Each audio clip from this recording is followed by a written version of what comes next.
Hello, and welcome to another episode of Backlog Brain Rot. I am your host, Parrott, and today we are going to try a new format I have been brainstorming for some time. I wanted to try out an interview series where we can get to know our listeners and hosts' favorite games and explore what has shaped their gaming interest over the years. To start the series off, I figured it would be fun to have one of my usual co hosts as my guinea pig, the lovable Sean Mason. Hello. Hey, I'm happy to be here. Happy to do this. My phone's been ringing off the hook since that draft. A lot of trades been going down, so I had to make some time for this. It's okay. I put my phone on silent. No more trades. Yeah. Well, a lot of the phone calls are just being redirected from other people from you to me. So yeah, I think we're both here together. So hopefully we should be good. I know you're really trying to get the Pokemon games on your team again. Yeah, and the parents are still killing me. I don't know what's going on with them. They're still they're still honking me. Well, what's wrong with you? So yeah, if you haven't listened to our Nintendo Draft episode, definitely listen. Sean was quite the GM. He was doing a lot of trading in the draft. I knew there'd be some trades. I didn't know there'd be quite so many, and they'd all involve me and Sean. We'll just say it was like the movie Draft Day. We'll just say that.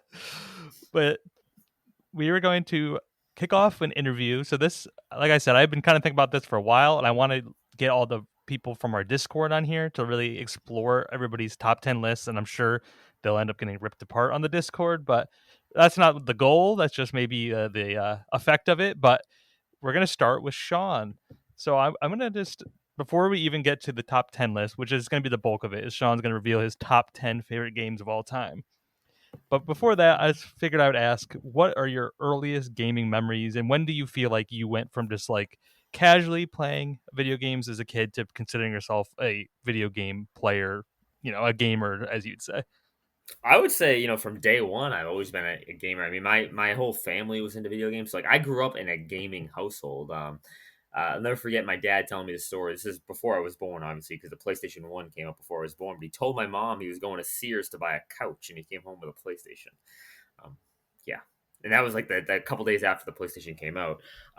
So growing up, when I was born, I was in a household that already had a PlayStation, an NES, a Super Nintendo, Game Boys. We had an Atari. We had like everything in the house, and my dad always played, and my sister was playing. So I remember vividly as like a little kid watching like my sister play like Super Mario Brothers One. I remember like I really fell in love with Crash Bandicoot as a kid. That was like a huge thing for me, like playing through the Crash games. And just watching my dad play so many JRPGs just kind of molded me into who I am today. How much I love JRPGs because I really got that from him. So I would say from like, honestly, from there's not really a point where it's like, oh, I'm a gamer now. It was kind of just one of those things I always did. I just grew up around games. One of my early, kind of going off the tangent here. One of my early memories was my mom. My mom was a teacher, and they had a half day, and this is before I was in preschool, and my dad went and brought me over to like have lunch with her, and we're sitting there, we're eating D'Angelo's subs. Shout out to D'Angelo's. I was eating a meat. I don't even know. Is that outside of Massachusetts? Is that just a New England I don't, thing? I don't even I know. don't know. I think it might be. I feel like I've only ever had it in like airports. Well, anyways, we're having D'Angelo's subs. I'm having a meatball sub. I'm sitting there in the Angelo school, which is hilarious. It's the Angelo school eating D'Angelo subs. And my dad comes up to me and goes, "Hey, guess what?" I go, "What?" He goes, "When we go home, there's gonna be something waiting for you." And I go, "What is it?" He goes, "Spyro 3." And I freaked Oh out. Like man. I couldn't believe it. So yeah, it was one of those things. I grew up around games and I really fell in love with them. So some of my early memories are those, watching my dad play JRPGs and me playing like side scrollers. What was the first system that you had that was like your own? Like Oh, that so wasn't my just first system that was my own, like that I bought with my own money or that I considered eh, my own. maybe one of each. Okay, so the first one that was like my own, August 15th, 2002, sixth birthday. I got my Nintendo GameCube.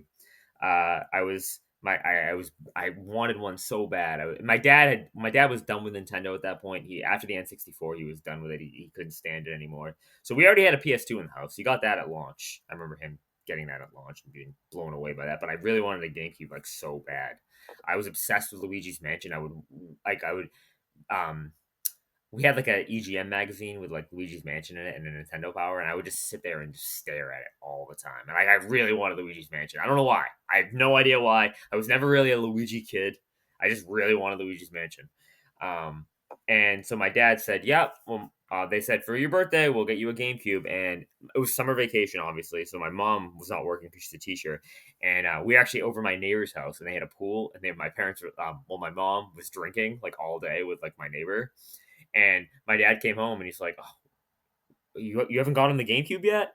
And she's like, "Well, you're going out because I'm not driving." So he brought me to so he brought me to a Toys R Us.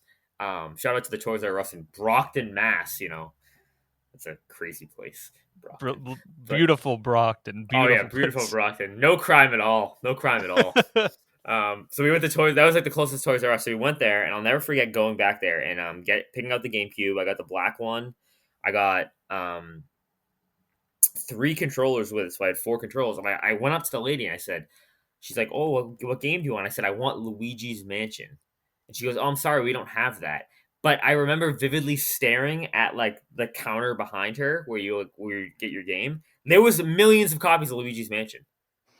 I don't think she wanted to give it to me because I didn't think she thought I would be like able to handle it as a 6 year, as a someone who just turned 6 years old. So instead, I settled for, not settled, but I got Super Smash Bros. Melee, which, Okay, yeah, yeah. Super Smash Bros. Is one of my favorite series of all time, which we'll get into that later. But oh, and that was a great night playing Melee. Basically, to me, it felt like all night. We probably went to bed at like 10 o'clock because I was 6 years old. And I remember like not knowing anything about it and doing the adventure mode, trying to do the adventure mode with Bowser, and not realizing you could like not like sprint, but like with Bowser when you like do like the faster movement, he like would slide on the ground, and I like, didn't know how to do that. So when I got to the F-Zero stage in the adventure mode, I was getting like my butt kicked. Oh, it was awful. That's a great game. Like the cashier is like, "Oh, you can't handle Luigi's Mansion," but it's this game about fighting each other all day. Yeah, That's I all you know. do. So I got well. We had the original Smash Brothers, so I knew what Smash Brothers Yeah, was. But it's funny because Smash Brothers ended up being my first game on N64, which my sister got for her birthday in '99. Um, and then Smash Brothers for GameCube was my first game, and then when I got my Wii, the first game I got for Wii was Brawl. So like it ended up being nice. like a Smash Brothers, like was like some of my early Nintendo console memories. And then, what console would you say you bought with your own money first? Oh, my own money first time, PS4. I Okay, remember yeah, I was a senior. Well, I was actually yeah, it was my senior year of high school, so the 2013-2014 school year. It was right before Thanksgiving. I remember like saving up because I had a job. I was working in a movie theater, Randolph, Massachusetts, another place with no crime. Randolph, a lot of crime there. But I used to work all the time. Like I'd work like every Friday and Saturday night. I would work. I would just sacrifice that, but I get paid. I remember getting paid so much money and wasting all the money on games. I would yep. just buy games, didn't save any of it. Just bought games all the time. Oh, I used to get. Speaking of like the movie, I used to get in so much trouble every time. "Oh, Sean, we're gonna fire you if you keep doing this," because I would just let people in. I'd give people free stuff. Like this one guy would come to the theater every week with his like three kids, and they'd see like a different movie, and he'd be like, he looked miserable every single time. So like, hey, I'm gonna throw in a free pack of M&Ms for you. There you go. And oh, I used to get in trouble so much, but then they loved me, so they never got rid of me. So I probably should have been fired. I used to take the like the giant movie posters they have at like the movie Yeah. theaters. I used to take those all the time. I have a million of them. I have like the Avengers, which I don't even like Marvel. I have the Avengers one. I have like Dark Knight Rises. I have 42. Shout out to that Jackie Robinson movie. So Snowden. I have a Snowden poster too. Yeah, I used to steal them all the time. It was great. that's so funny. So you were Yeah. you were a rebel at the movie theater, and then you used it to buy video Oh, games. I bought so many video games, but I finally decided when they announced the PS4 in that February, like 2013, that like that. When they announced the PS3 in like February Yeah. 2014, 2013, I remember I was like, all right, I gotta start saving. So I didn't buy as many games. I just started saving some of the money. Um, and then I eventually bought one. It was funny because we went on launch night. We both had pre-orders. I had one. My dad had one. So I got one myself, and my dad got one himself. So we bought two PS3s. But like we had like different. We were like waiting separately in line because it's like he needs. So it's not like we're buying two at the same time.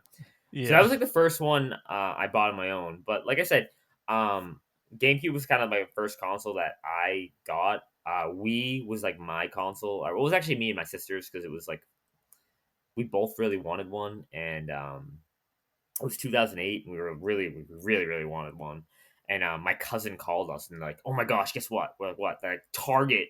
has a Wii, and we begged my dad, and he finally like took us, and we got the Wii, and I got Brawl, and I like freaked out because Nice. like Brawl was like I could not wait for Brawl. That was like insane. You Um, couldn't. You and your sister weren't both getting a Wii in 2008. no, You were gonna no, have to share. I'm pretty sure it was still like limited. You could only buy like one. We got. I remember we got Super Smash Brothers Brawl, and then like a week later, I got Twilight Princess, which we already had on GameCube. But I was like, Right. I want this. Yeah, that's like the around the same age when I first got like mine. We just have we were I forgot we're like 5 years apart basically. So the first console I ever got was Xbox 360 with my own money, and I was also Yes, in high school, very and I yeah, very similar. very Just so yeah. saving up all my money and just spending all of it on junk that I saved none of the money. Yeah, I can relate. It's a very similar story. I did get my own PS3 eventually because my dad actually brought me. I was in fifth grade. My dad brought me to the PS3 midnight launch. I remember we waited in line at Best Buy for 2 days. My mom was so mad. He took me out of school for 2 days, and we waited in line. That's crazy. And we got it. But then when the PS3 Slim came out, he like for Christmas in '09, I got like my own PS. I was like my own PS3. But then I didn't realize like I set up my own. That was when I set up my own PlayStation profile. So like I lost all like this like Oh, DLC you're we had and like all my yeah. trophies. I like lost them all. I'm like, oh, this kind of stinks. Yeah, I used to do that all the time on Xbox 360 because at that point you could make a new account and it would give you a free Free month month or two of of. live, So yeah. I had like probably like 10 different Xbox accounts before it finally they stopped letting you do that. So Fun fact about just real quick about the PS3 was in when Call of Duty Modern Warfare 2 came out. So that was '09. I remember one of my friends, Donnie, who had Xbox. He didn't have Xbox Live, but he was like a ridiculous like first person shooter player. Like didn't matter what the first person shooting game was. Like he would pick it up, he would be dominant. He used to come over to my house and play like on my PSN profile, play Call of Duty because I never played online Call of Duty, and he would play, and he might like my KD ratio was insane because he would just play. I remember forget he was playing like domination, and he went like 116 kills and like 3 deaths, oh and it my was like god. insane. But it got to the point where that's all he wanted to do was play Call of Duty. So when he would start coming over, we had these tiles in my basement where you could like push them up, like those like push up tiles. Yeah, I used to yeah. hide the game in there and be like, dude, I don't know where the game went. I have no idea. That's so fun. Just because you didn't want to play it anymore. I'm like, I'm done playing. I want to play Mario Baseball. Come on. Well, that is the superior game. Oh, of course. All right. Well, how about we get into your top 10 favorite games of all time? So I Okay. also figured we can throw in some honorable mentions, but we'll put those in between two and one. Build up the suspense. Yeah, So we of can course. we can go right into your number 10 when you're ready. All right. So the way I do top tens is I always limit myself to one game per franchise. So I, Okay. I Okay. define a franchise very similar to our Nintendo draft, where like 3D Mario and 2D Mario are different franchises. So that's how Okay. I kind of that's how I always do it. Because if I did that, I mean my list would be full of just like Final Fantasy Trails and Kingdom Hearts. I mean, come on, Yeah, it's we gonna don't be want boring. that. I That'd I be agree. That's how I boring. try to do it too. Yeah. So, coming in at number 10 is actually, it might surprise a couple people. This is actually a game that just came out recently. Um, because it surpassed my other number 10, which my old number 10 was The Outer Worlds. And my new number Okay. 10 is The Outer Worlds 2. I Wow. really, really fell in love with the original Outer Worlds. I remember getting it. It was November 2019, and like I didn't play it right away. I got it, and I'm like, something's not clicking. And then the pandemic happened, and I beat Final Fantasy VII Remake like 10 times. So I'm like, I guess I'll try this Outer Worlds game again. And I fell in love with it. But then Outer Worlds 2 took everything from that game and just did it better. Uh, I loved the dialogue choices in the Outer Worlds 2. Like its choice and consequence like actually matters in these Obsidian games. And the Outer Worlds 2, it does it so well. Like you can make a decision in hours later, and like hours before, and then hours later, it will come back and like bite you in the butt, or a character will remember all your things. It really, what I really like about it is like everything that I want out of a Fallout game or a Bethesda game that Bethesda just hasn't given us in forever, almost over a decade now. I get in the Outer Worlds too, so that's why I like it so much. And like, I don't want to spoil anything about it because there's so many good companions in the game. There's so many good side quests. They added the third person mode because in the original Outer Worlds you could only play in first person, so you couldn't see your actual character, which I always find that was weird because when I play Fallout, when I play those Bethesda games, I always play in third person. Oh, So that was interesting. really I never see, do that. that's so weird to me. It's like that's how I always play. So, yeah, I just loved the Outer Worlds too. It was like awesome. My first Obsidian game like that was actually Fallout New Vegas, which actually was my first Fallout game. So I found like the Outer Worlds was like a spiritual successor to that, and the Outer Worlds 2 was just even better.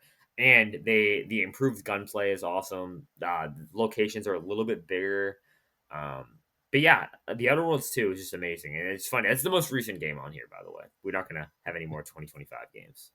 Yeah, I mean, that's very recent. That was like, Yeah. what, like 2 months ago Not or even. It something was like less that? than a month. It came out October 31st. Came out on Oh, Halloween. okay.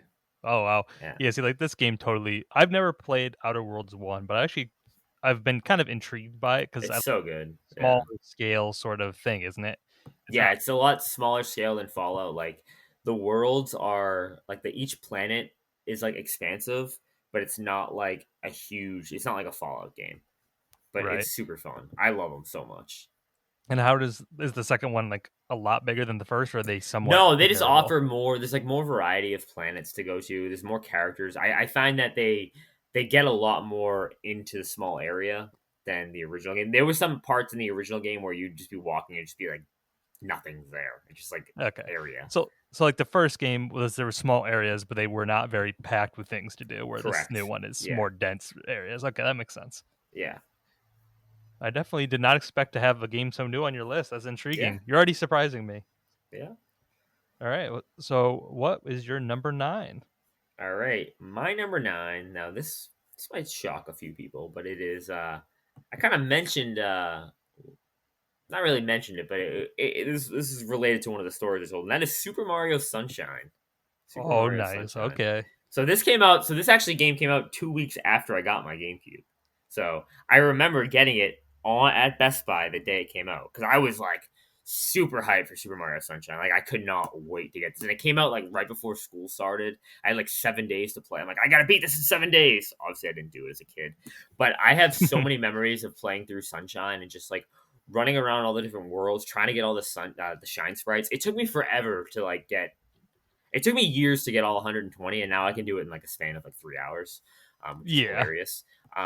But I like fell in love with this game. I loved like growing up. I was a big beach kid. We went to the beach all the time, so this was like right up my alley. I'm like, oh my god, tropical Mario running around with Flood cleaning up like this like goop everywhere. And I remember the reveal. I'm spoiler for a 23-year-old game now, but when if you don't know, this is kind of weird. If you don't know, if you just watch a cutscene of any Nintendo, you'll probably know. When it was revealed that Blue Mario was Bowser Jr., I freaked out. Like I could not believe it. Like I was like, what's going on here?" And then I convinced myself that Blue Mario was in Super Smash Bros. Melee. Convinced myself of Oh. that. Yeah. You're Um, like when those old like rumors that would be on the playground. It's like, oh yeah, if you do this and this, you get them right. Yeah, And everybody's like, that's oh yeah, exactly what it was. It's like, oh, yeah, but I love Sunshine. My favorite world is Noki Bay. Like I love Noki that's a Bay. good one.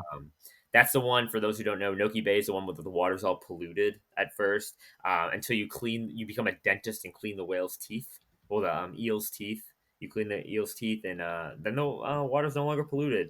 I also just like that because that is one of the levels that really harps on the verticality of like a 3D Mario game where you're like traveling Yeah. upward almost. It almost reminded me of Super Mario Brothers 2, where a lot of the levels you're going up rather than side to side. And the music of Sunshine just like I still listen to it all the time. I love it. I love the dun dun dun dun dun dun dun dun. Shout out to the Watermelon Festival and Oh yeah.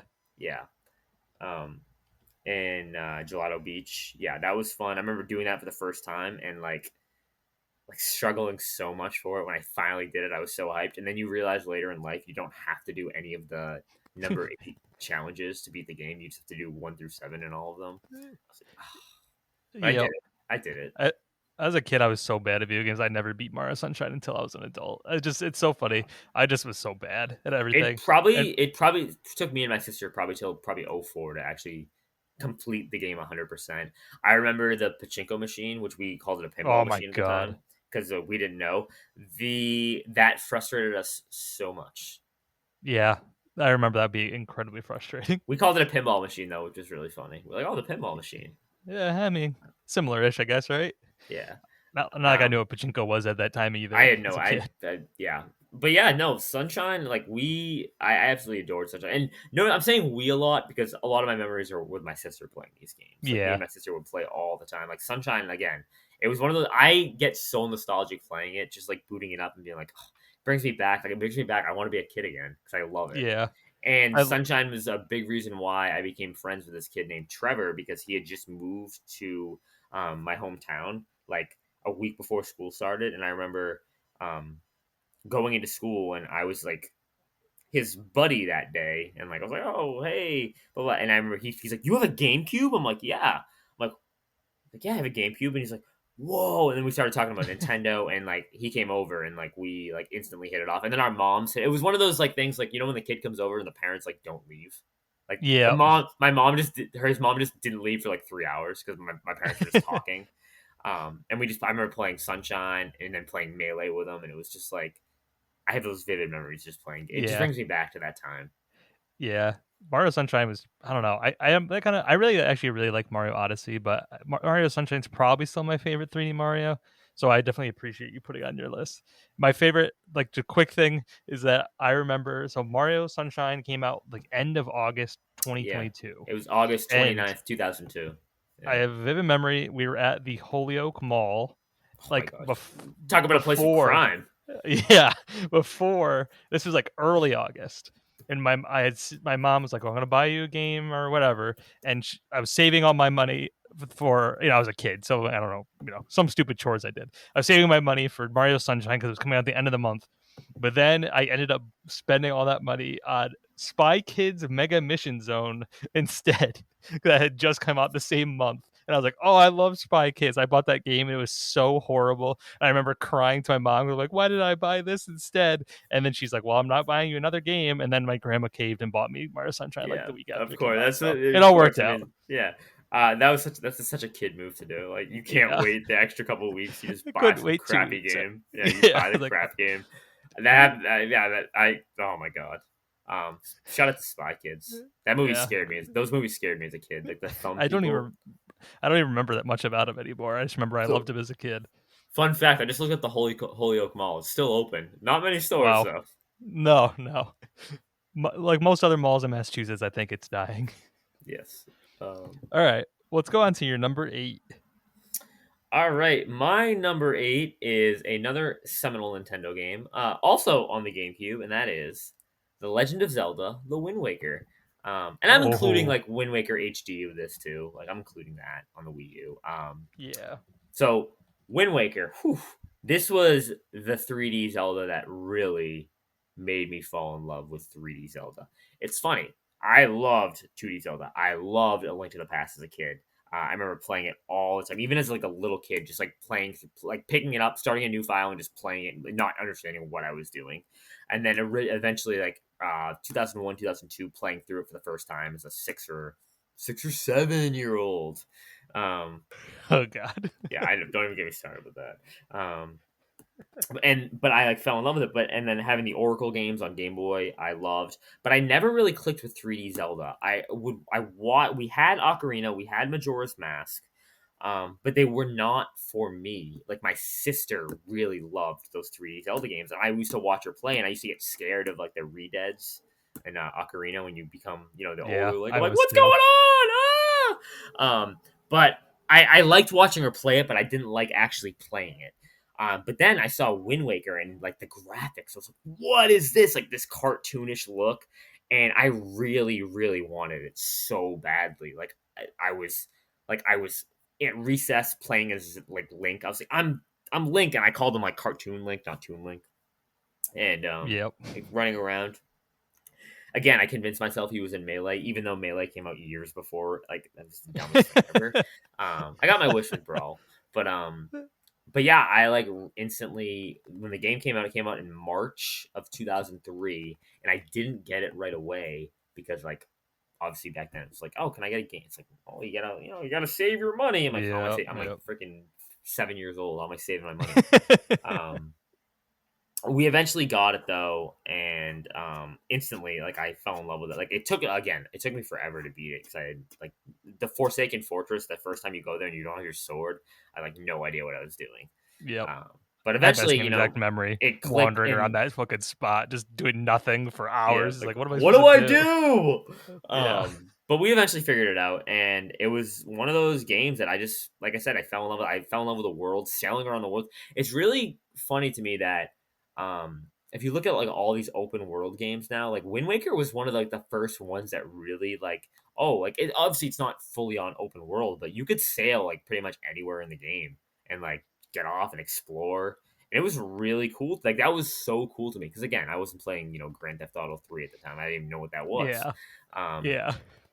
but I fell in love with the graphics. I fell in love with how Link played. I fell in love with the animation style of the characters too. Like they were so animated. Like I'd never seen that out of like Link. He had such his emotive expressions on his face really got me. And then like Tetra, aka Zelda, like her emotes were like hilarious, and the characters, like those pirate characters, were awesome. But yeah, it was like Wind Waker just really was a soft spot. No, a lot of my lists now we're getting into like the Yeah. nostalgia here. That's how it goes. Wind Waker, I absolutely love it. I would love to replay it at some point because I loved it as a kid. Never finished it, of course, and then I finished it as an adult on Wii U, and that Which the version's Wii U like version is incredible. amazing. The Wii version, the Yeah, Swift sale. Let's bring it to Switch, please. Thank you. Not the it, GameCube version. Bring the Wii U version. it would be nice, but who knows with them? We'll get it on like Yeah, Switch 4 or something. yeah. Switch 4. Yeah, kidding me. All right, what about your number 7? All right, so for number 7, we're gonna stick with another Nintendo game, but this is a different franchise, and it's not a GameCube game. And Parrot, I know you're gonna love this one. This is Xenoblade Chronicles 2. Okay, Xenoblade Chronicles 2. I know your favorite. Um, I I really love Xenoblade.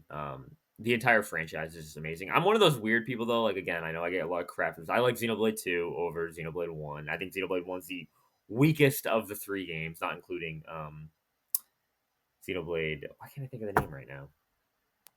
X or Yeah, whatever. Not Chronicles X, whatever it's called. Yeah, yeah, the I forget what it's ugly called. stepsister. Um, but yeah, I love Xenoblade 2. I think the characters are awesome. Like I love Rex, I love Mithra, I love Pyra. I just love them all. Like Zeke is freaking hilarious in this game, and he when he joins your party, I was like, "Let's go! I want this guy because he's a clown. He's making mistakes, and you don't. No one takes him seriously, but he's actually really powerful. The story is like gut wrenching, especially when you get towards the end of the game. Like it is some heavy crap, like really heavy stuff. And I found myself I cried a couple times playing this game, and it was awesome. And it came out the launch year of the Switch, and it was like my first. I mean, other than like Odyssey, but like it was like the first like Switch game that I really like dove into and like couldn't stop thinking about. Like I could not put it down without thinking about. I spent 250 hours in this game. I did every little thing you could do. I beat all the optional bosses. I went to all the worlds, and it really made me understand how powerful the Switch could be because the expansive universe they make in this game and how big the worlds are and just the enemies just roaming around like anywhere you go. It was awesome. I love the combat too, and I know the combat is super complicated for people. It's one of those things. Once you get it though, it just clicks and it feels so good. So many different unique enemy designs. I love like plunging for chests too with Rex. I love doing that. I love getting all the different recipes and doing all the trading and yeah, it's just an awesome game. It's one of those games though, like Xenoblade, you don't want to have anything spoiled for you because again, the story is so gut wrenching and it's so deep, and there's so many twists in it. Like you really don't want to go unspoiled.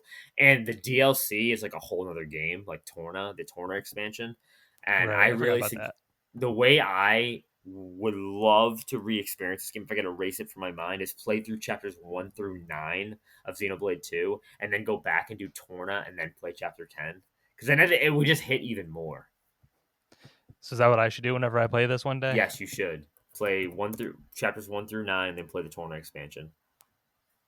I was gonna try this, and it's just like heinously ugly on Switch too. And everyone knows I do not care about graphics or performance. That is not my thing. But it's bad. It's bad enough that even I noticed. I'm like, oh my goodness, this is a little hard to play on a Switch too. But I did like Xenoblade Chronicles 1, so I will try 2 at some point. I think 2 is even better, and like I said, that Zeke, like the Zeke character, just oh my god, he's so good. I freaking love him. You meet him in the Cobalt Cliffs, and he like his entrance, you feel like oh my gosh, who is this guy? Who is this guy? And then he comes on the screen and he like slips and falls, and you're like okay, Classic. oh And yeah. how does And what do you like? So you like three more than one, also? Yeah, Is my three? rankings go. I like two, three, one, and then X. So X one's just kind of whatever. Yeah. But fun fact, I did have the original Xenoblade Chronicles like on Wii. I still have my Wii copy, which Oh, is like nice. crazy because they didn't make a lot of them. And then I re-got it No. on the 3DS when they had that on the 3DS. So yeah, I have like I like the original Xenoblade. It's just not my favorite. I'm not a big Shulk fan. Like I'm Team Rex, not Shulk. That series is so interesting because it became so it's like popular now. And just remember when it first came out on Wii, when it was like people were like signing petitions to get it to come out. Remember, Hmm. it was Xenoblade, The Last Story, and Pandora's Tower. I think are those three, right? Yeah. Like just three games that weren't coming to Wii, and people wanted them to come out on the in English or whatever. I like vague memories of that, and I look at Xenoblade. It's definitely one of their bigger IPs now. Yeah, I'm like really excited because the team's currently making a new game, not in the Xenoblade universe. I'm really excited to see what they do, especially if they stick with like the JRPG fashion.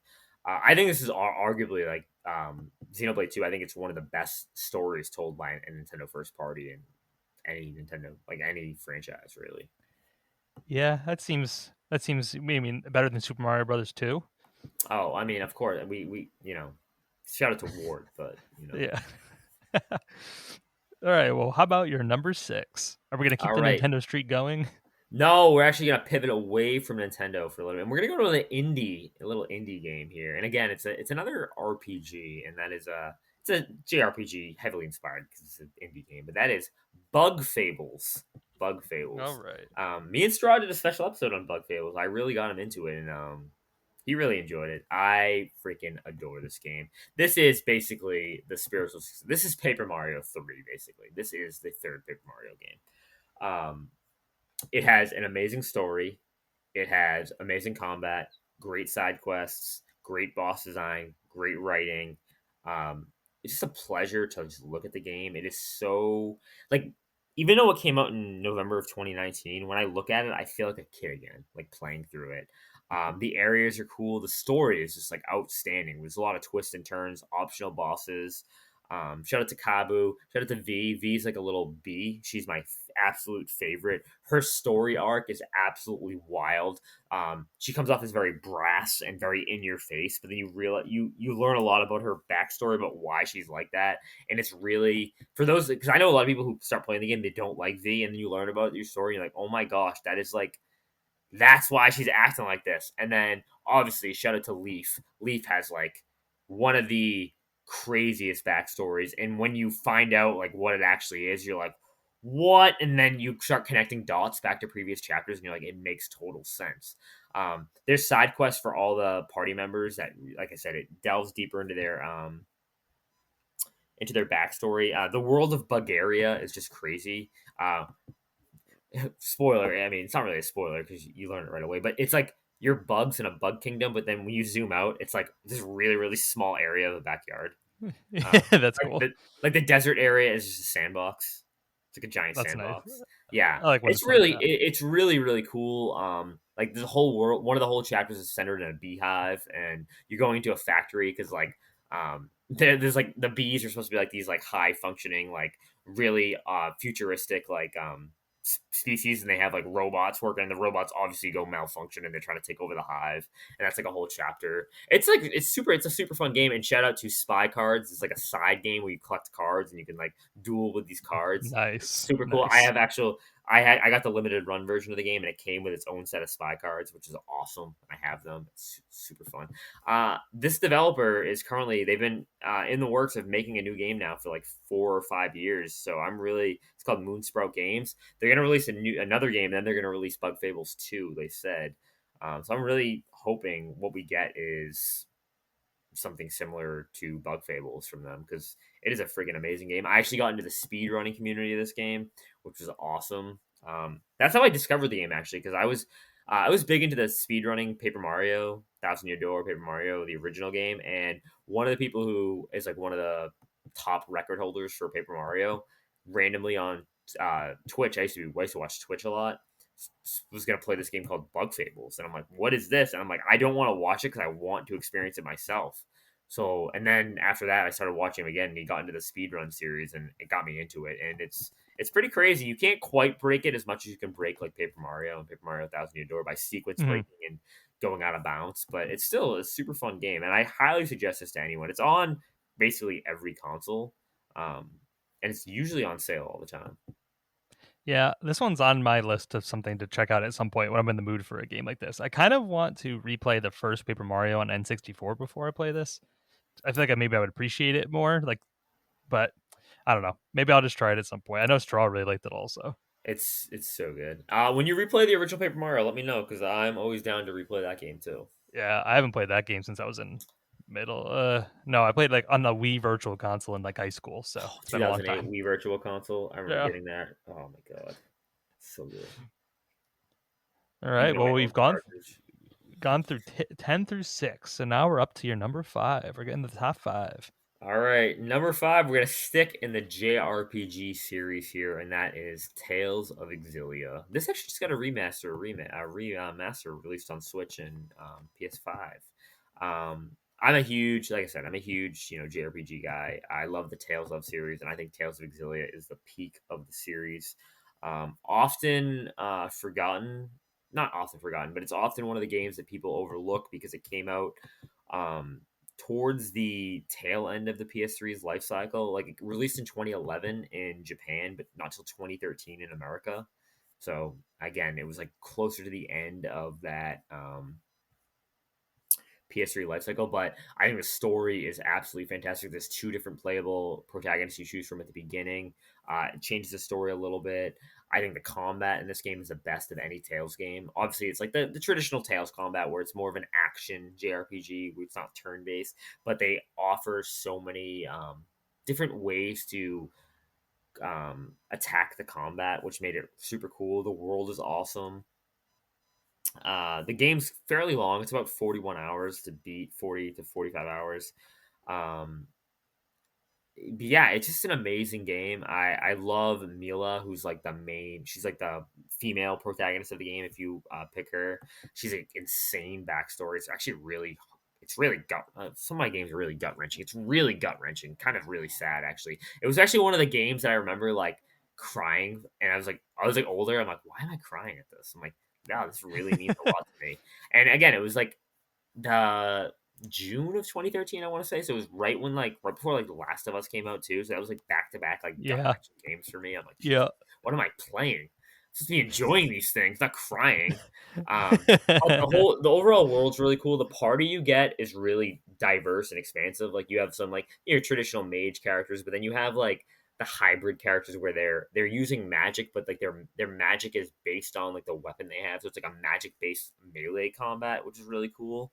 Um, it's super cool. I mean, it, it's very like some of the Tales games are very much more traditional in the terms of like their setting. Like they're set in like it's like a traditional JRPG setting where it's like high fantasy. This is much more like advanced. It reminds me of like Final Fantasy VII, where there's like it's almost like post industrial revolution where we have cars and we have like actual like mechanics and people are studying to be like doctors, and it's not we're not relying on just magic to heal everything.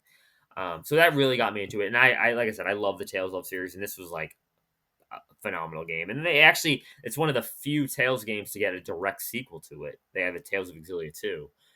So if you like the first one, you can go play the second one. So is the Tales of series kind of like Final Fantasy, where Yeah, yeah, they're you not can play connected at them. all? Then none of them are connected at all. Like none of the same characters except for again Tales of Exilia 1, Tales of Exilia 2. I remember as a kid, I had a Game Informer magazine, and there being a lot of ads for Tales of Symphonia. And I always Oh, wanted it as a I kid, but I never hated played it. it. I hated it. So I shouldn't try that one. That's like the only one I that's ever mean, been on my radar at all. yeah, I mean, it got re-released I think a couple years ago, I think, for Switch. But I was not a big fan of it. I probably wouldn't like it realistically, but that's like the only You never know. Tales I think you might experience like I Tales have. of Exilia. Exilia is good. Yeah, then you said it was like 40 hours long or I mean, whatever yeah, I you mean, said. and that's an average. Like, I mean, Yeah. if you're me, it's gonna take you 80 because I'm doing every little thing, talking to every. That's another thing with me when I play like these games. I talk to every single NPC. It's like Even like in Pokemon, you talk to every single person. I do. I talk to every single person. You never know what they're gonna say. Yeah, that's true. Usually nothing, but all right, let's go on to your number 4. All right, number 4, we're gonna jump to Paper Mario: The Thousand Year Door. We're going Paper Mario: The Thousand Year Door. I knew that was coming at some point. This was my. It's funny, like when I do my top 5, like it's really hard because these games can fly. Like, any given day, these games can change. Like it could be like even my top 10. Any given day, these games can change. Like I just realized I'm looking at now. I forgot to mention a game that I'm like I'm not gonna have to. I'm just gonna leave it off my list now. It's just how it goes. Um, but Paper Mario: The Thousand Year Door is an outstanding game that blew me away as a kid. It came out in 2004, and I remember getting it because I loved the original Paper Mario. And this took everything the original Paper Mario did and just made it like 1,000 times better. Insane variety of chapters. Like there's a chapter for everyone in this game. And everyone hates chapter 2. I freaking love chapter 2. It's my favorite chapter of Paper Mario, where you get Madame Flurry and you're going through the Boggle Woods and you go through the Great Tree and I love this game. The partners are awesome. You get a little Yoshi. You get your tournament chapter where you're in the tournament, which everyone as a kid loves. Then you realize as an adult, it freaking sucks, that chapter, because it's very repetitive and they tell you what you need to do in battle, and you're like, come on. But it was really cool getting that Yoshi. And I remember playing through it. Was one day I was sick. It was an October day, and I just got the game and I played through like chapters 2 through 5 in like one day, just being sick, laying in my bed. And I loved it. I love Vivian, the partner Vivian you get in chapter 5. She's freaking outstanding. She's a really, again, crazy backstory where her brothers are basically complete jerks to her, like all the time. And then she finally realizes it and joins you. Shout out to Dupless. He's a great enemy. He becomes a joke enemy after. He Yeah, seems really cool. I remember in that first, spoilers for Paper Mario: Thousand Year Door, but I remember when Chapter 5, I was like, when you get the quote unquote ending, yeah, I I love was that like, part. that's a really short chapter. What the heck's going on? And then you control the other, like what you think is Yeah, Dupless, and you're like, what is happening? That was so cool. I love that. And then the people turning into pigs at midnight. I was like, what? What's going on? The bell rings, you become pigs. You have your murder mystery in chapter 6. That was so cool. He keeps calling you Luigi. That was awesome. Um, but yeah, and then doing all the side stuff, collecting all the recipes. This is the first game that the first Paper Mario RPG game that like tracked all this stuff. You could do the recipes, you could do the casino, and we all know I love gambling, so I was in that casino all yeah, the that's time with true. Don Pienta. Is that Bringing where that to yep. that where What? your love of gambling came from? Like, Came from that and Stick RPG. For those who know Stick RPG, you'll know why. nice. Yeah, You know yeah, you played Stick RPG, right? yeah. I did. Yeah. Oh, I used to play a lot of blackjack there. A lot of blackjack in that game. Uh, but yeah, Paper Mario, just an amazing game. So many good chapters. You get to go to the moon in this game. It's super cool. I loved playing as like in the original Paper Mario. In between chapters, you get to play as Peach, and then in Thousand Year Door, when you get to play as Bowser, I freaked out. I was like, "What is this?" And they have like the side scrolling. It's like Mario. It's like 1-1, but you're Bowser. That was super cool. Miss Mouse is awesome. The one thing the original Paper Mario has on both two things the original Paper Mario has on Paper Mario Thousand Year Door, but in my book they're both amazing games. Is Cooper is better than Coops, who's the like the Cooper partner, Yeah, like the Koopa Trooper partner you get. He's way better, and the the movement in Paper Mario One where you can hit the Z button on the N64 controller and you can like swivel. yeah, You can't do yeah. that Like, in GameCube. They did release a mod though. If you play this game on PC, through emulation, that is in the game, so that's pretty cool. that's nice. Yeah, because that makes you go faster, right? Yeah, Just it like makes you go roll way around. faster. Also, shout out to beginning cutscene when you meet Goombella. If you when she's like, talking to you in the background, there's these two Don Oh Panda thugs. yes, They're beating the crap out of this guy. It's freaking yeah. hilarious. Also, shout out to that one NPC who tells you about Fire Emblem on Game Boy Advance. Remember Yep, that? there's that one. There's also the one NPC you can invest your coins in, and it Yes. actually comes back and like helps you. Oh, and the lucky lottery, that's a scam, by the way. The lucky lottery. Um, someone did a video on it, and in order to actually hit, it's like a 1 in, I think it's over 4 million chance to actually Oh hit. my god. Yeah, they ran a million scenarios like like the a tool assisted speed run, like tassing it, and it took like Yeah. forever. But it's like a 1 in 4 point something million chance. It's a freaking scam, the lucky lottery. Don't do it. Wow. Oh, and shout out to What's the more Pit of li 100 Trials. I used to speed run Pit pre Hooktail. So before you beat Hooktail, before you even do chapter one, you go and beat the Pit of 100 Trials. Oh my goodness. So you were intense. You're all in. Yeah, I was like like when I was in college, like dude, GameCube was like when we didn't have a lot of money because in college I was a D1. I wasn't allowed to work. Like I couldn't make Oh, money. right. Was not allowed Yeah. to make money because that stupid thing. Even though I'm not bringing any money to the campus at all, I'm freaking running track when I'm playing basketball out here. Um, so we played a lot of GameCube, and I really got into the speedrunning section. And people on my Nice. floor used to come and watch me speedrun it. It'd be like an That's event. cool. Yeah, it was awesome. And then they all watch you speed run Sticker Star right after that. Oh, of course, Sticker Star was the greatest game of all. Paper Mario Paper Jam, even better. Dude, don't get me Yeah, started with great. Paper Jam. Paper Jam sucks.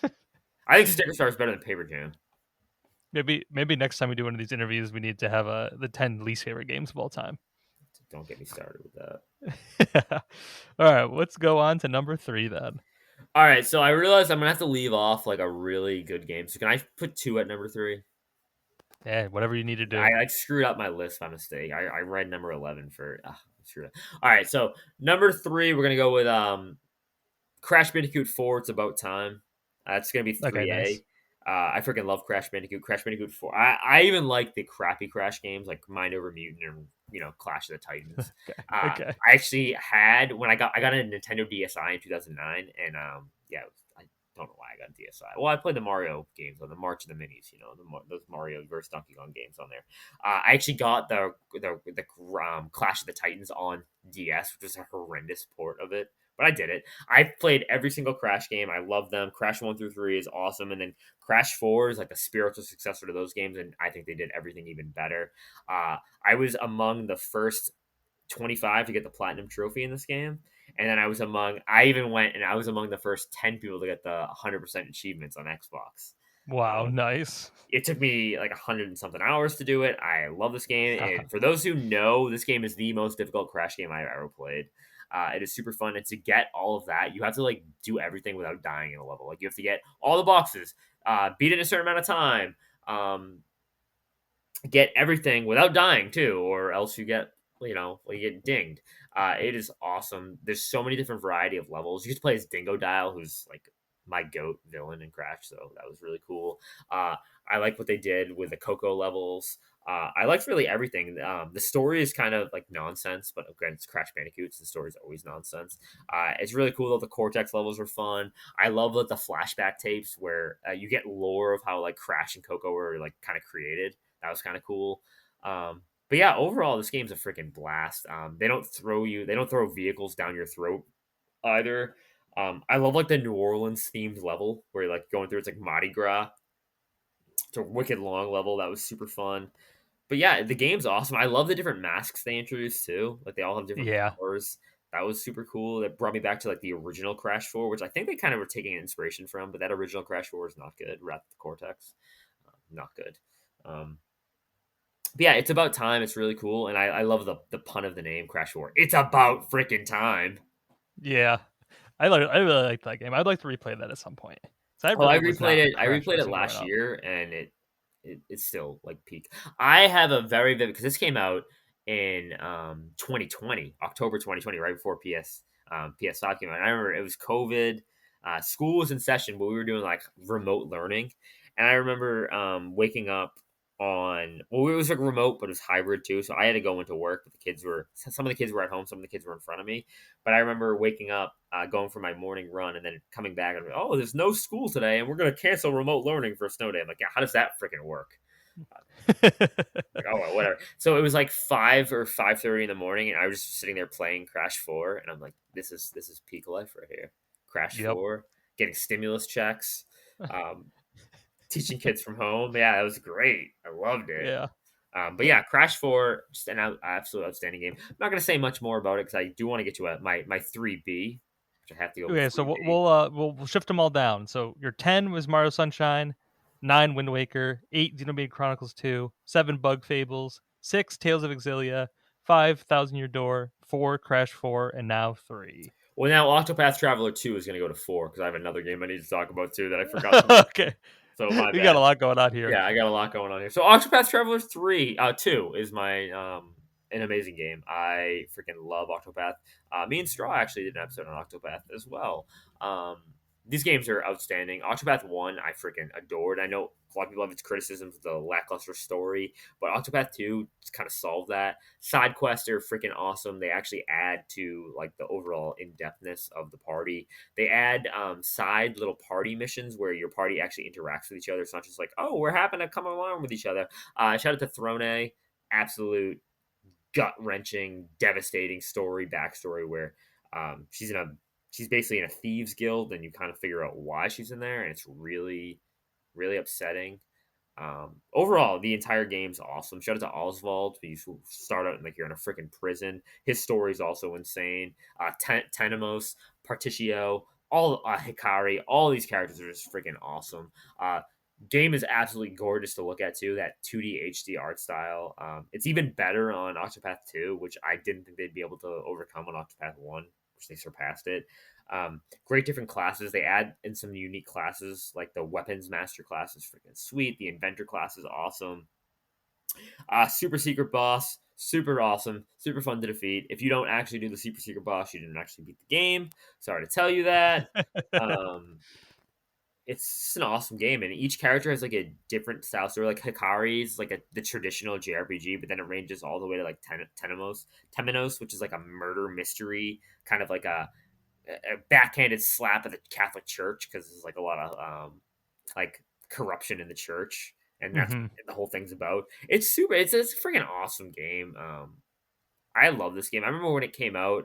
I had a It was right around actually PAX East. Remember PAX East Yep. 2023, and I had a really good discussion with Mr. Matty Plays about it and Never when we met them up at PAX East, and I had a really good discussion. It was right around that time. And how many other games are there? There's a third one, right? There's the third one's coming out. Well, there's Triangle Strategy, which is not Octopath, but it's pretty much Octopath. And then there's a third one, not Octopath 3, but it's like a it's like a port of the PC of the mobile game, but it adds a lot more and it takes away like the gotcha stuff that's coming out in like 2 weeks. Oh, okay. Oh, and then Octopath Traveler Zero hasn't come out yet. Okay. That is That's Octopath Traveler Zero. Oh, okay. Yeah, that's what the PC port is. I mean the mobile Okay. port slash extra stuff. But yeah, Okay, I love I gotcha. Octopath. It's really sad to see that Square Enix let the guys who made this game go. Like they're no longer devs there, which kind of stinks. Um, but yeah, unbelievable game. I always think it looks really cool. I probably wouldn't like it that much, but I think looking at it is really nice. It is a definitely traditional JRPG with like the combat wise. It's turn based. You can sit there and just stare at your opponent. I do like how they do like the It's not just like you go then I go, you go then I go. It's like there's like a speed base like depending on the move you use. Okay, There's that's there's cool. like there's like their version of like badge points. It's like you can like power up your moves and stuff. Um, yeah, overall, Cassie, great character too. Ochet the Hunter, that's a really cool backstory. It's almost like a Pokemon. You start out and you have to choose one of these like companions to go with you, and then one of the ones you don't choose becomes like the big bad villain. It's pretty cool. That's pretty cool. Yeah. That's cool. All right, so how about you refresh me on where are we on your list then? So This list is all now we're on jumbled the up. real number three. We're on the actual number three now. Okay, so Okay, yeah, you're gonna have to read. You're gonna have to. I'll let you read your list off. I will. At I'll this point, read we'll it. probably just skip your honorable mention because I think we've covered all your honorable Yeah, mentions. we'll do that. Okay. So my real number three is we got to go with the Legend of Heroes series, Trails to Azure. Not to be confused with Tales of, but this is Trails. Trails to Azure. This is the final game of the Crossbell duology. Um, People who know this, they know I love this Trail series. It's a freaking amazing series. Some of the best storytelling across the board in terms of like a from one game to another. In terms of that, these games have been going on for like 20 years, and like you get something in the first game that pays off, 5 6 games later. And Azure really brought the Crossbell games to like a new height in terms of like relevance and importance of the overall universe. Because the first game, uh, it's more of like you're setting the world up of Crossbell. You're these police detectives. You're going around solving these little mysteries, and then eventually you solve this big bad mystery. You kind of take down the mafia. But in Azure, it's more of like, oh my gosh, the world's ending. We need to do something, or the world's gonna end. And it really made me fall in love with the overall cast of the game even more. Shout out to Lloyd. Lloyd is my favorite main protagonist you can be, like the MC of the Trails games. I freaking love him. I know he gets a lot of crap too. A lot of people don't like Lloyd. I don't know why, because Lloyd's awesome. And I like just being the SSS, the special support section, running around doing like little missions. Shout out to Ellie. Ellie's freaking super cool. The entire cast is awesome. I mean, Azure is great, but you can't. It's not one of those games you can just. Oh, I'm gonna jump into the Tales of series, the Trail series, and play Azure. That's what I'm gonna do. No, you gotta play them all. You gotta play them in order. That's the way you're supposed to do it. And if you don't, I'm really gonna be upset. I can tell you this: I didn't play them in order either. So it started with Trails of Cold Steel 1 and 2. Those are the ones I played first. Gosh, no. You play Sky first, then you go to the cross. Then you can go. I would say either the Crossbell games or Cold Steel 1 and 2. Like you can kind of like do them like interchangeably, and then you finish up Cold Steel. And then we go to Reverie. And then we go to Daybreak. Yeah, I don't know. The crossbow is where it lost me, but I know you guys really It's love this so good. series. It's like the best. I don't know. Azure's is so good. And I love running around. Like I said, the city of Crossbell is freaking awesome. And actually, I love like the 2D, not 2D, but it's like the top down aspect of this game. That's Yeah, why I'm like really hoping they don't remake these games because I think they hold up so well. But I said the same thing about Sky. I really like the Sky remake too. yeah. I actually kind of want to try this guy remake at some point. I just have not gotten to it.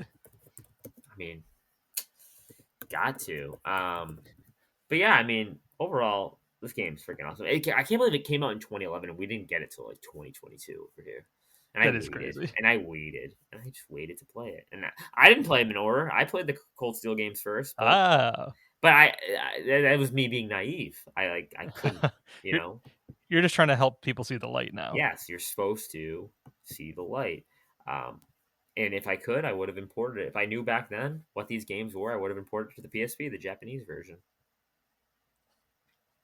All right, so that means we're on your number 2 now. Then Yes, we're on my number two, and this is where it gets really tough because I've actually changed my number two recently.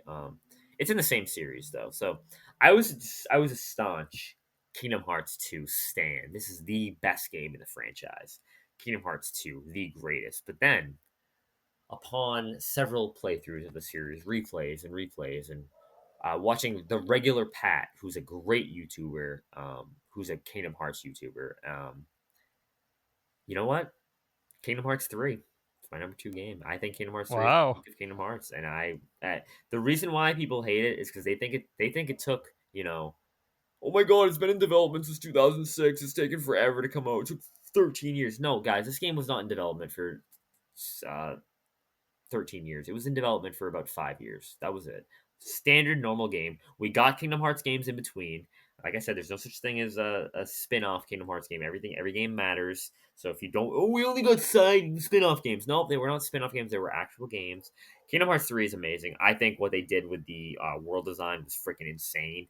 Every world was like huge and expansive. Like pretty much no loading screens. Um, you got your Toy Story world. Everyone wanted that, which I think is arguably one of the weaker worlds in the game, but it's still super fun. I think it was a great. People were like, I didn't wrap up the story. Well, it wrapped up the Xehanort story, that story arc. Um, I loved what they did with the combat was super fun. I know some people don't like the attractions, like the Disney attractions that you could do, but that was awesome. The Pirates world was unbelievable. It was basically open world pirates running around. Music's fantastic. Story, the ending sequence when you're in Scala Ad Kylum. Oh my god, it freaking just hits, and people are like, I don't. It's so confusing. Well, play Remind and you'll get it. Play the DLC, which is arguably some of the best DLC you can ever play in a game. So many good payoffs, like that part at the end of the game when you have all um, the trios come together. You got Shion, Axel, and Roxas come together. You got the Birth by Sleep trilogy. Oh my god, rescuing Aqua from the realm of darkness was awesome. Fighting her and her being like, "You left me here to die, Mickey. You left me here to die," and seeing Mickey just being like, "Oh, I'm sorry. I'm sorry." You also get the Metal Gear Solid. You played Metal Gear Solid 4, right? Yes. Okay, you know the snake scene at the end when he's like crawling through like the. Yeah. You get that. You get to do that with Mickey in Kingdom Hearts That's 3. great. There's like a Mickey part. That's great. That's what the community refers it to as. Oh, we get the Metal Gear Solid 4 Mickey scene where you're That's crawling and just like, stay with me, keep going, keep going. It's that's so great. funny. Um, Adding the DLC though, the Remind DLC with Yazora as like the crazy final boss is awesome, and then it sets up for Kingdom Hearts 4 so well, which I am so hyped for Kingdom Hearts 4. I cannot wait to play. Quadratum's gonna be sweet. But Kingdom Hearts 3 it's just a phenomenal game. The one thing I don't like about it, there's not a lot of like the optional bosses. There's only like really like from the outside of the Remind DLC, there's only one. But the world design was cool. I love the Tangled world. I thought it was so much fun running through that world. Monstropolis was freaking awesome. I love that. I loved the design of Sora, Donald, and Goofy as monsters from Monsters Inc. Because I love Monsters Inc. Um, One downside, you don't get to fight Randall. I really wanted to just fight Randall and just kill him. Freaking hate that guy. But it was cool though. Like the Unverse come from Kingdom Hearts Birth by Sleep, and Sora has no idea who they are. They're like, Unverse, what is this? Um, the being able to have all your party members together, like you don't have to sacrifice Donald or Goofy. You just have them with the additional party member. You also get angry face Goofy when you're in combat, and his little icon is like a little angry Goofy, which is great. Cooking with Remy from Ratatouille was awesome. Um, yeah, I Kingdom Hearts 3 is super underrated. So many people give it a lot of flack because again, oh, we waited 13. No, you didn't wait 13 years, guys. Come on, you did not Yeah, wait you had 13 years. you had all sorts of Kingdom Hearts games. Yep, People act like they waited so long, yet there was like 5 games before that, right? exactly, and they were all The mattered. constant. Yes. I don't think there's a bad. I honestly like. I know said Toaster is the weakest world in it. I think, but I don't think there's a bad world in it. I think Frozen's amazing. People don't like the Frozen world because you sing the song. Okay, I'm sorry, you do sing the song, but I like. Well, of course you're gonna sing the song. The song is a good Yeah, song. exactly. And it was think about when it was being developed. Frozen was like peak. Yeah. That's what you got to think about. But yeah, no, Kingdom Hearts 3 just an outstanding game, and I really want to like right now. Just I want to go boot it up right now and just sail around the Caribbean with Jack Sparrow. Well, I would like before we get to your one, I would like you to read what your top 10 is now that I've completely lost of what was supposed to be where. All right, so we're just gonna go through where everything's supposed to go. So hang on, let me just. I accidentally got out of my list again. I had it up and then I like screwed it up because I had it listed out in a certain way. It was like my top 100, but when I did my top 100, I included multiple games, so I kind of had to like count it down. All right, so we had the Outer Worlds 2 at 12. Okay, Weird. okay, Mario Sunshine at 11. okay. Xenoblade Chronicles at 10. Um, Xenoblade Chronicles 2. I'm sorry. Xenoblade Chronicles 2. Oh, no. Wind Waker at 10. Sorry. Yeah, Xenoblade yeah. Chronicles 2 at 9. Tales of Exilia at 8. Um, Bug Fables at 7. Um, hang on. I screwed up Paper my Mario own. Thousand Year Door. Paper Mario Thousand Year Door. Crash Bandicoot 4, It's About Time. Octopath Traveler 2. Trails to Azure, and Kingdom Hearts 3. All right. Now, I think people listeners might know what series I have not talked about yet. That is the big FF Final Fantasy, my favorite franchise of all time.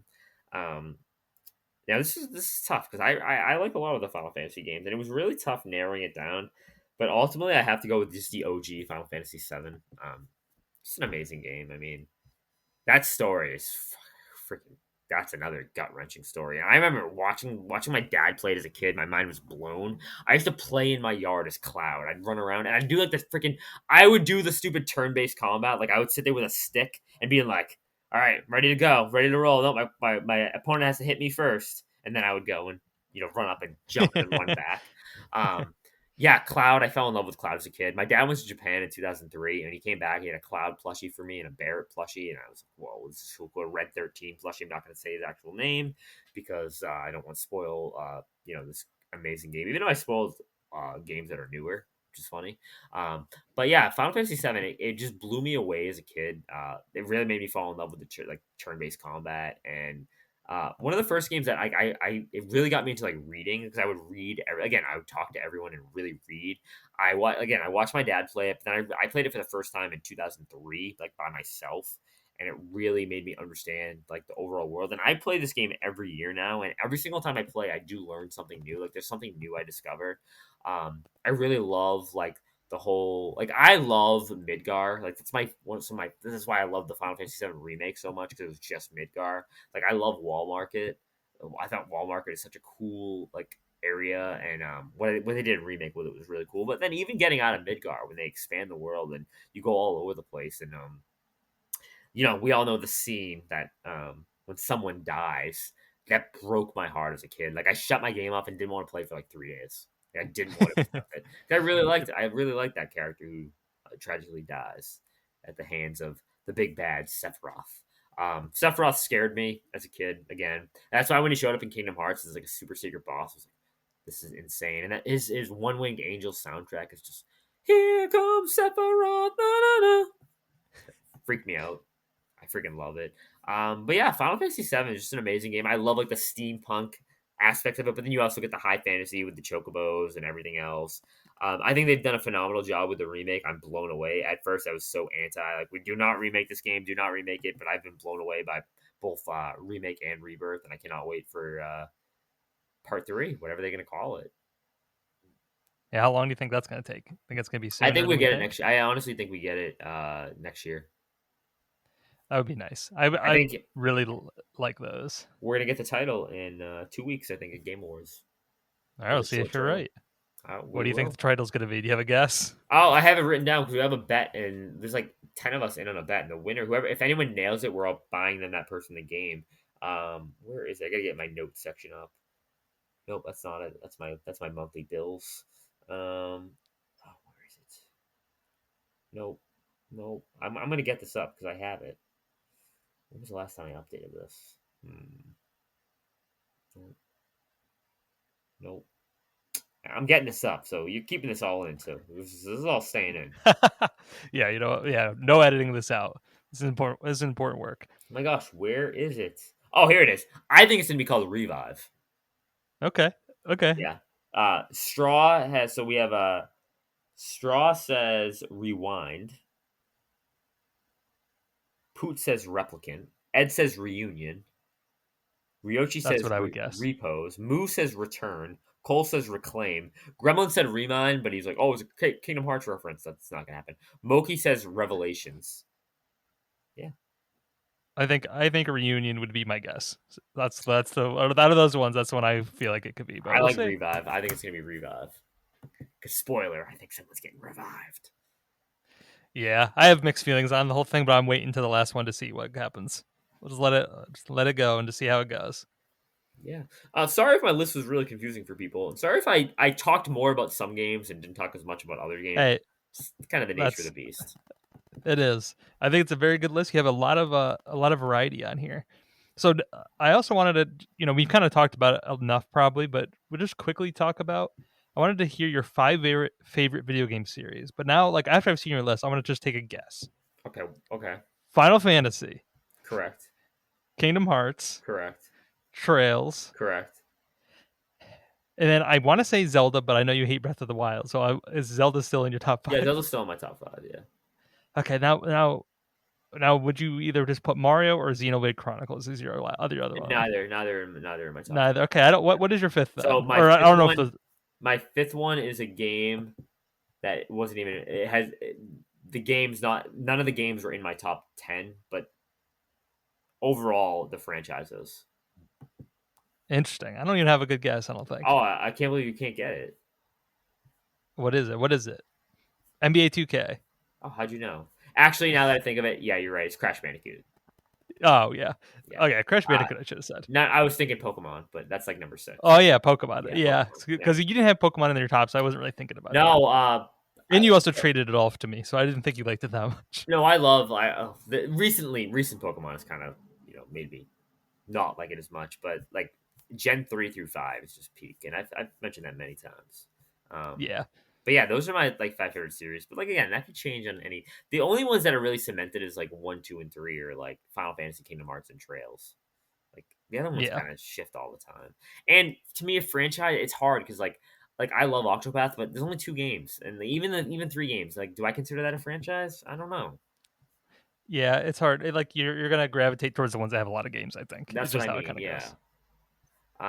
Like you're not gonna see me like I love the Batman Arkham trilogy, and we don't talk about the origins; it gets left behind. But Ugh, um, I tried that game. It's not good. Oh no, not Origins. Sorry, I tried Batman Arkham Origins Blackgate on oh my PlayStation god, Vita. Vita. Yeah, I tried that. Not that good. Um, One thing I do want to mention is growing up, I was a big licensed game kid too. Like I really like these Yeah, licensed Nickelodeon. I'm a big Nickelodeon guy, so even today I still play all the Nickelodeon games, like all the SpongeBob games, like the Nicktoons kart racing games. I had the platinum in all of them. I'm like one of like 20 people who have kart racing 2 and 3 platinum. Um, that's so funny. because it's like ridiculous. One thing I will mention: we need a everyone clamors we need a Simpsons hit and run remake. No, we need the We do. Simpsons game remake. Okay, Simpsons game okay. 2007. Dude, I played the crap out of that game. It was multiplayer. I freaking love that game. It is a shame we don't have that. Give me back the That's Simpsons the game. that's the one based off the movie, right? No, it's not based off the movie. It came out around the Oh, same time as the movie, but no, okay. I always it thought it is was a movie game. no, it's not a movie game. It is like I don't know how to explain it. It's like a fever dream. It's like it opens up and you're like the tutorial is Homer dreaming and he's eating chocolate everywhere. He gets really fat. There's a Bart level where you become Bartman and you're like Batman, but you're Bart. There's a Grand Theft Auto level you play as Marge, but instead of Grand Theft Auto, you're like trying to like not steal cars. There's a Pokemon spin-off in the game. There's a Donkey Kong spin-off in the game where you're it's like a rip-off. It's super fun. That's awesome. So, with this game, how close on the to the top 10 is this game? This is probably in like the 30 to 40 range. Nice, nice, But nice. it is like I want a remake of this game. Like it's so much. I was a big Simpsons kid, so it came out in I got it for Christmas in '07. I remember for PS3. This game also had a different cover depending on the console you bought it for. Yeah, I remember this game. I just for whatever reason always thought it was a Simpsons movie Well, it game. came out right after the Simpsons movie. That's why. Yeah, that makes sense. So, the last question I had was, what are your 3 favorite consoles? Oh, three favorite I'm gonna consoles of all guess that time. GameCube could be up there, just based off how much you talked about it today. Yeah, GameCube is number two. Want to guess 1 and 3? PS5? Do you Yeah, just PS5 is number one. PS5 is number yeah, one it's for good. me. Yeah. I feel like PS5 just overwrites PS4, so I don't Well, know that you're gonna yeah, say any PS. subsequent that's the problem. Like PS5 is gonna subsequent PS4 because you can play all your PS4 games. You can play this that. But if we're going just on like do you want to go in just on the library of games? Yeah, yeah. Okay, if we So do then, just a so library of games, then it's GameCube, PS4 number one. probably yeah, PS4 number one, GameCube two, and then can you guess three? I kind of want to say PS3 for some reason. That's my guess. Nope, you won't get it. Game Boy Advance That is or correct. DS. It's Game Boy Advance. Okay, I know you Yeah, love your Game Boy yeah, Advance. love my Game Boy Advance. Game Boy Advance is three. And it's funny because like again, I don't have like Game Boy Advance games on my like top 10 list, but I freaking love the console. There's so many great Game Boy Advance games that are just like in my top 100 that would just like Yeah, constantly there. But yeah, I mean that's such a hard question. Those top three consoles, like I freaking love the SNES. I love the PS4. I mean, I love the PS3. I hate the Xbox 360. Um, yeah, that's fair. I love the Switch. I love the Switch too. Like, I mean, So many good ones, just not the Xbox, huh? I No Xbox games anywhere on your list. didn't own an no. I mean, Outer Worlds too. I mean, the Microsoft first party. Yeah, that's true. I didn't own. I was an Xbox kid. I didn't own an Xbox. I didn't own a 360. I didn't own an Xbox till Claire. That's the first time I ever picked up an Xbox controller was like 2013, I think. Yeah, that's fair. I was an Xbox 360 kid only because that's like the PS3 was so expensive at the time as a kid, and I was like, I'm not saving up for that. I'm gonna get an Xbox 360. And then You know after what's three funny? You red know what's even rings, funnier? You I'm know what's dead. funnier though about that? It's like it was only $100 cheaper. Like that's like the Yeah, funniest thing about it. It's only $100 cheaper. but in my mind, it was like so much more, Oh, you of know. course. So Yeah, I know what you mean. got a Yeah.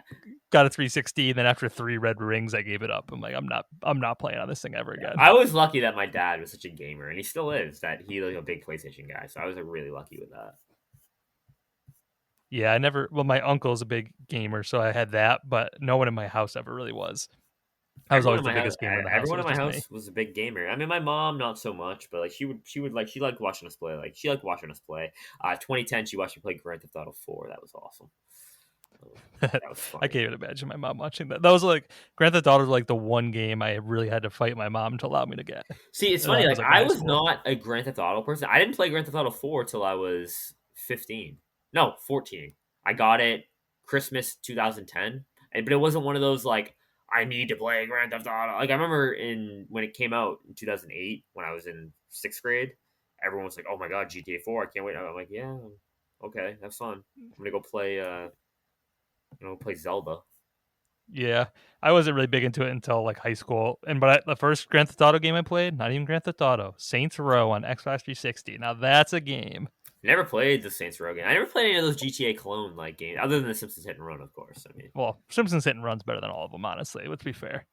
dude, I freaking love that game too. So you're gonna go play Simpsons and Fortnite? You like Simpsons that No, much? see, I didn't do that, but that was a little tempting. I'm not gonna lie, because the entire place was like Springfield. Yeah. Um, Yep. I was a big like I'm a big Simpsons kid. Like every year for Christmas, like a new set of Simpsons DVDs. That was like my go-to. Get one of Nice. those. Lay down on the couch, eat my chocolate from my stocking, watching The Simpsons. Yeah, Yeah. I remember those box sets. Box sets for TV shows were so big back then. Like I had I so many of them, had like Family I Guy probably ones, I Simpsons probably had ones. Simpsons season 1 through 12 on DVD, and now it's like how much money it costs to get those compared to just like, oh, here's $5 this month. Go watch it all. Yeah. I think in some ways it's a lot better the way we have it now. But back then, the DVD cases, remember they were like shaped like the characters' heads, weren't they? Yep, they Some of were. them. Except for seasons like 1 through 4, they were just like square boxes. Yeah. Fun thing. The last time I got a Simpsons season, my mom bought the same one she bought me the year before. She had no Nice. idea. So I Did had you two. play it? You play it off like, oh, hey, Oh thanks for no, the I said gift. thank you. Yeah, I have two. So I have two copies of like. Oh, and she got them in random orders too. Like, so I have like two copies of season 3. But I would get like season 4, and then I would get like season 8 the next year, and then season 7. So like I watched Who Shot Mr. Burns Part 2 before I watched Who Shot Mr. Burns Part 1. Because one was the Wait, season back then, finale, one was the season premiere. yeah, back then it's just like, whatever. It's You a lot got what you different back get. then. You probably You got didn't what know you any get. better. You just, Yeah. yeah. Right. Well, I appreciate you being the guinea pig for this interview. It was fun. I'm glad to hear about your. Well, we ended up hearing your top 12 games. That was fun. Oh yeah. We heard them in a little bit of a scattershot order, so it's like a nice mystery to the listener. They gotta piece it together as they go. hmm And I just want to mention my one of my least favorite games that I actually like to play is Balan Wonderworld. Nice. Yeah, is that on your top 100? No, it's not, but it's like a game that I hate play that I have over 120 hours and I have the platinum trophy in it. Yeah. Yeah. I think we need to do this again, and we need to do like your 10 least favorite games. 'Cause that would also be interesting. It's like We'll have to, least favorite, but like least favorite that you actually like played through, like and actually played. yeah, we can't like say something you played for like 10 minutes and got rid of. Yeah, Like you gotta really think of something you played for some reason. Like Helen Wonderworld. I don't know why you did that. needed that platinum. It's not a bad game. It's not good. Well, thanks for joining me. I mean, we're recording this like one day before Thanksgiving, so I'm thankful for you joining me today. I'm I thankful hope to be everybody had a a nice holiday. Yeah, thankful it to was be a fun. host. Yeah, I can't believe how Yeah, much and food we ate. yeah, no, I'm so full from that. I also have a race in the morning, Thanksgiving morning. We're doing a 5K in the cold, so I'm so pumped for that. But It's not gonna be actually. It's actually not gonna be that cold tomorrow here no, in it's not gonna be Mass. terrible. A couple years ago, So it was like sub-zero on Thanksgiving. yeah, I would not be running in that. I'm a baby. But yeah, thanks for joining. Thanks everyone for listening, and we will catch you next time. Goodbye. Bye, guys.